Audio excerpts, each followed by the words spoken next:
在我们公司每天有100多个人在一个共同的空间里面协作，那问题就来了，我们会梦到近似的东西吗？我发现很少有人把梦大规模的给具象化、可视化给做出来，以前做不到，对吧？但现在有了 AI， 逻辑上只要我们能够记住，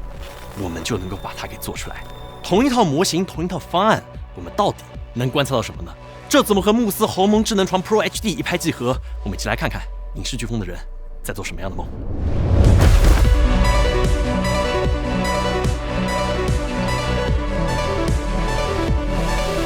首先，梦到底是什么样的？这其实非常难讲，因为我自己真的不怎么做梦。那如果硬要我来说的话，我做过一个非常恐怖的梦，我可以给你描述一下。应该是发生在7、8年前的时候，我在我自己家里面，我的卧室里，然后我看到我的同学来看我，大家聊得很不错，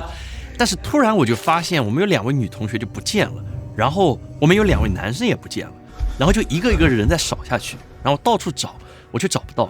然后我听到我家里的厕所有声音，然后在那里面什么都没有，然后再往房间里面走，但我越走我就越感觉背后有人，然后我转过头的时候，我就看到所有的同学都被倒着吊着就在我的面前，然后一直跟我说然后比较糟糕的一点就是那时候我醒了，至少我以为我醒了，但是我发现我在被鬼压床，就我完全动不了。然后我就看到远远的我房间卧室的房间里有那些影子，还是继续在看着我，但它没有声音，然后我一点都动不了，只看他们在靠近我。反正这是我印象最深的一个恐怖的梦，你觉得害怕吗？那一个人一生大概会做10万到15万个梦，几乎每晚平均会做3到6个梦，长度从几秒钟到20多分钟不等。但是醒来之后10分钟之后，90%的梦境都会被彻底遗忘，所以你通常只能记住其中的1、2个，甚至觉得自己一夜无梦。所以我们先给公司的同事开发了这样一个很独特的 app， 我们自己做的。在每天早上你醒来关闭闹钟的时候，通过 iPhone 的快捷指令，你就能够自动打开这个叫做梦境记录仪的 app， 它能够直接语音帮你变成梦境记录，然后发送到 AI 的后台。正是因此，我们就收到了很多同事做到的梦。我们先来看一条。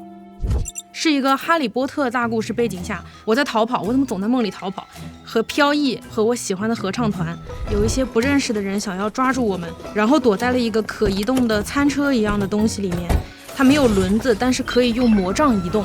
我用魔杖把窗帘拉上以后，就在里面和公司的三国杀社团打三国杀。窗帘缝里还是有人发现我了，我一蹬地就从窗户里飞走了。飞着飞着想起来要把梦记下来，就赶紧掏手机写，结果写到一半闹钟响了，发现我还在梦里。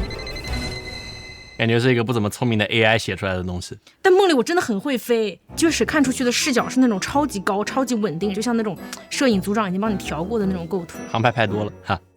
恩惠醒来后第一时间记下的梦和我的差别还挺大的，在还没有经过长时间记忆的2次加工之前，这梦境的片段真的很像一个不大聪明的 AI 失去逻辑控制后的这种无提示生成。所以我们按照这种微妙的联系，在梦境记录后台设计了一套完整的提示词，这是我们目前测试下来最符合我们公司人做梦的这种感觉的 AI 模型。比如这个是编导飞龙在他梦里策划了一场巨多多100人的抢车位大战，这个节目我们真打算拍，但实话说这个梦里的样子我看着是有点害怕的。而这个我不知道为什么公司的导演怀古会穿成道士的样子，但这个100万我大概明白他的意思了。那除此之外，我们同事还提交了很多的怪梦，我连看都看不懂。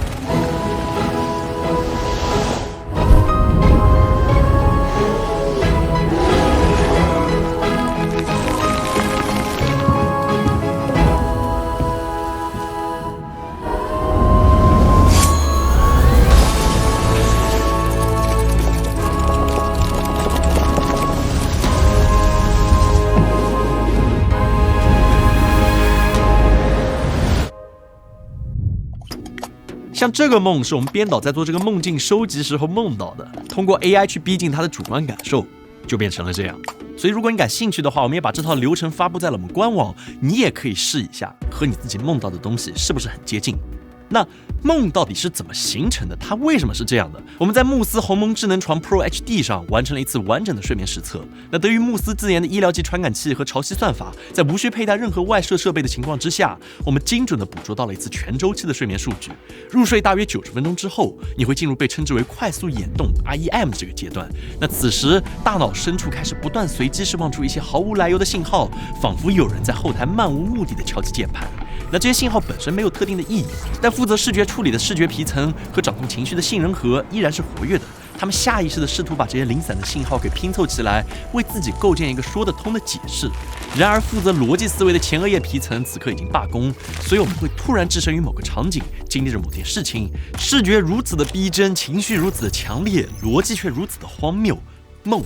就这样诞生了。好，那么现在我们已经看了一些个体的梦，那如果说我们把样本放大到一整家公司100个人的梦，会出现什么样的共性？这很有意思，对吧？共同生活在一起，每天一起共事的人，他们做的梦是有关联的吗？那我们可以先说结论，我们确实注意到一些特殊的现象。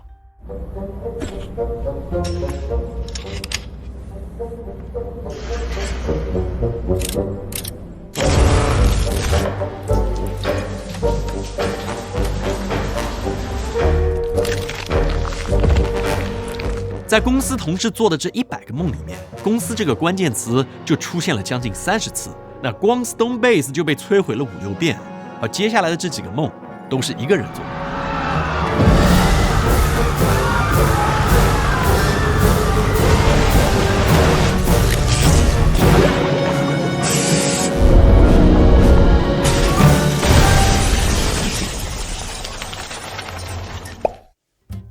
装修真的很累的，各位，是因为装修压力太大了呢，还是你太在意细节了呢，还是你真的希望它这个事情发生呢？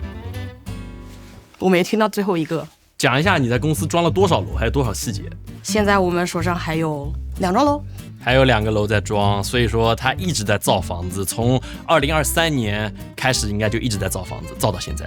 真的不会塌吗？不会的。在影视飓风同时间彼此入梦的频率比我们想象的要高得多得多，这种感觉其实真的还挺奇妙的，就好像每天夜里12点，我们公司100个人去到了一个梦里的空间，把白天害怕但没发生的事情又给预演了一遍。比如录音会梦到开机键怎么都按不下去，被同事围观；摄影会在棚里面摆灯越摆越多，结果灯塌了。那从这个角度来看，梦有一点像是一种夜间的情绪日记。但在这次梦的征集之中，我们也发现公司大部分的人也都做过2种特殊的梦，你可以看一看，你有没有做过？第一种是关于飞翔的梦，你会在梦里面怎么飞？我们本来以为这种梦是和你最近看过的影视剧相关的，比如说像超人一样飞翔，或者像修仙一样踩着飞剑，但实际上大部分人在梦里飞的，还挺费力的。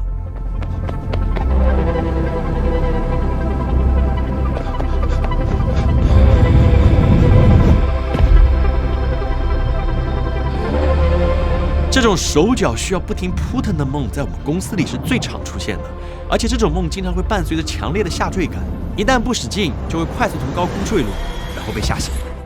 那还有一种梦是掉牙齿的梦，这种梦境可视化出来，我觉得会令你有一点不适，所以我们只能挑一些比较友善的给你看一看。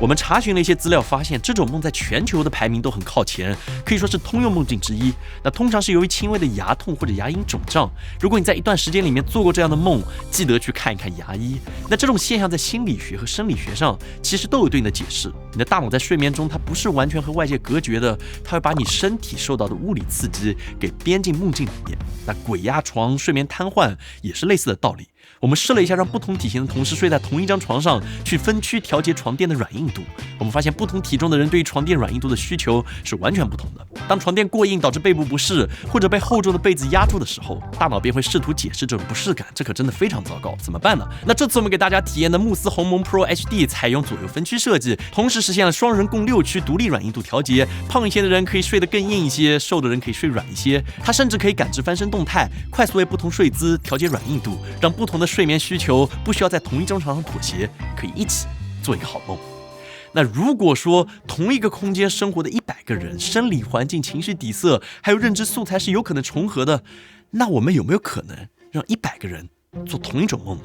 我们先在小范围内进行了一次收集，做了个测试，那就是出差到同一个地方的同事，他们做的梦是不是同一个类型的？我们当时去孟加拉国的一个小的农村，我们去拍的是最大的红灯区，那里面的人是怎么样生活的。整个的环境非常的恶劣，窗户是漏风的，所以它会有很多的虫子进来。最夸张的是，有一天进来一个巨型的壁虎，像一个大的蜥蜴一样。就那天晚上就做一个很恐怖的噩梦，就有一个很大的蜥蜴落到我的床上，然后就一下子一嘴咬住了我那个硬盘，咔嘣一声，整个硬盘就支离破碎，然后就连滚带爬的爬到这个硬盘旁边，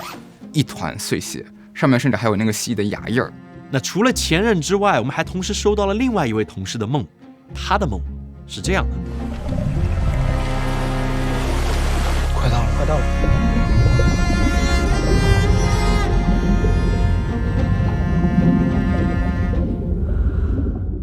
通过这次小实验，我们发现确实有机会观察到同时出差的同事梦到类似的元素。那如果把范围扩大到整个公司会怎么样呢？我们也做了一次测试，我们公司今年年会在澳门举办，在这种所有人的物理条件都发生统一变化的情况之下，我们也做了一波梦境收集。那事先声明，我们明确所有人都不能参与赌博，但是在澳门这样的强烈暗示之下，年会那几天大概有10几个人同时做了这样类似情节的梦。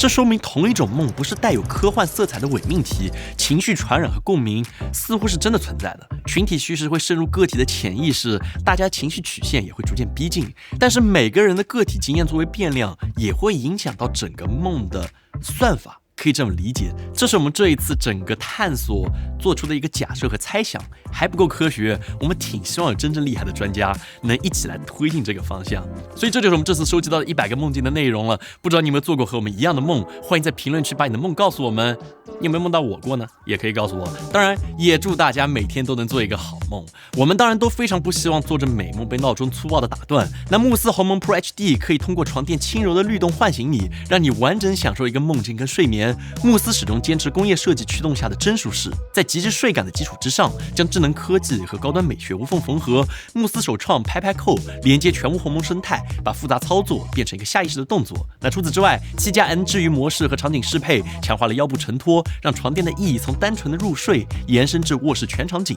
那本期视频就是这样，如果你喜欢这个视频的内容，觉得有意思的话，欢迎发给你的朋友们看一看，也请我们给我们点赞、3连转发，这有非常大的帮助。那么我们下次再见。